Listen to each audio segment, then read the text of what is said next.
1st December. My dear Lady Misericordia, I hope this letter finds you well. It certainly does not leave me very well at all. I am sweaty, tired, and more significantly, currently crouched in a basin in the butler's pantry, having fruit salad scrubbed out of my hair.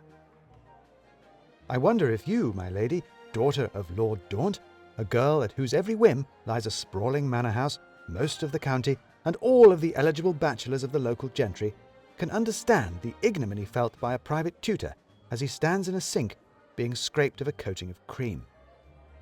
I suspect not. I suspect you do not fret at my predicament, you do not sigh or weep. In fact, I suspect that tinkling, silvery laugh that I can hear even now echoing down the halls of Garsington Manor is you, laughing at me. Ah, and there is the unmistakable laugh of the boorish Baronet Oxshott, a sound like a series of explosions, a fusillade of fun, of which I am the target and the butt.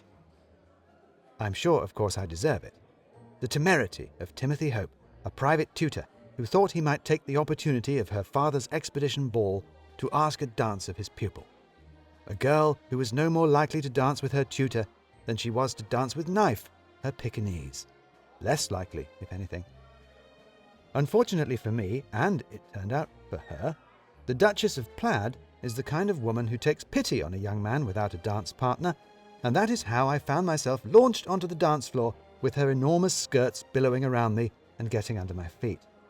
No wonder the Prime Minister refers to her as the battleship of the ball. As you yourself were quite keen to point out to me, my lady, I am not someone who goes to balls regularly. Neither am I someone who dances often or, in fact, at all. Ever. However, as I have often tried to impress upon you, my lady, there is nothing that can't be solved with a little intelligence and planning. And with a little intelligence and planning, my lady, I have constructed a device that I'm sure could one day make my fortune, once I've ironed out some of the problems. But then, you have seen some of the problems for yourself and know all too well just how ironed out they have to be. You see, it seemed to me that dancing is largely simply a matter of fitting the right movement of the feet to the rhythm of the music. I could learn all the steps. The key was to know which step went where. All I needed then was something to remind me what to do when. But any kind of notebook or reminder would be too obvious, and it would be too easy to lose my place in the music. It had to be something that could keep time, keep me in place, and, above all, keep hidden. And so I invented my amazing clockwork dancing shoes.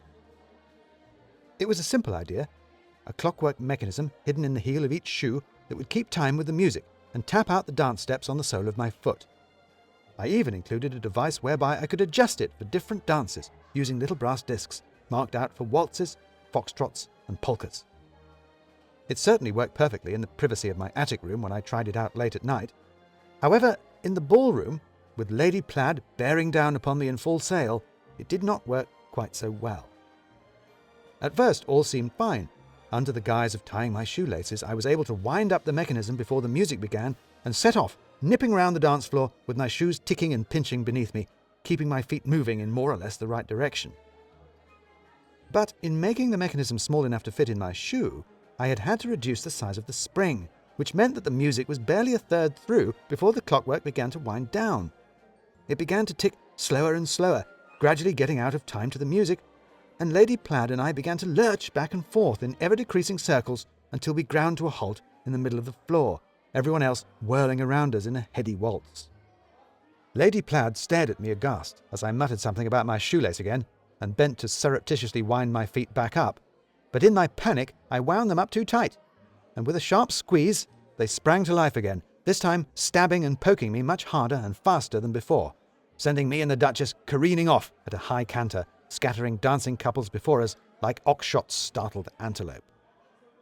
Then, with a loud and sudden ping, the overloaded spring sprang and shot out of my heel, followed by a shower of cogs, pins, and the brass discs of foxtrot and waltz, scattering behind us as we wheeled headlong towards the supper room.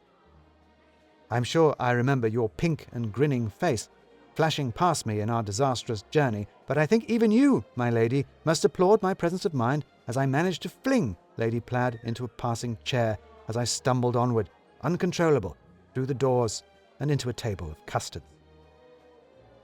I didn't see your reaction to my giddy end, my lady, but I did hear Baronet Oxshott's laugh rattling out like a line of guns as I ran from the room, dripping pudding after me in a syrupy trail. But sitting here in this sink with my sodden and rattling shoes in my lap and my jellied trousers hanging before the fire, I have made a decision. I am going to return to the ballroom. Not to dance! Goodness no. A tutor I may be, but I am capable of learning a lesson myself. Several lessons, in fact. Has not your father, Lord Daunt, faced and overcome many setbacks in planning and organizing his expedition? The expedition this party has been brought together to celebrate. Has not Professor Cumulus, your father's partner in adventure, always to dice with trial and error in his experiments? Has not even Baronet Oxshott faced his own oppositions in his constant and fruitless proposals of marriage to you? A man, I begin to suspect, is the sort of fellow who rises to his failures and presses on despite them, who is rebuffed by a young lady and does not give up hope, who careens into a table of cakes and still returns to the jeers of his peers.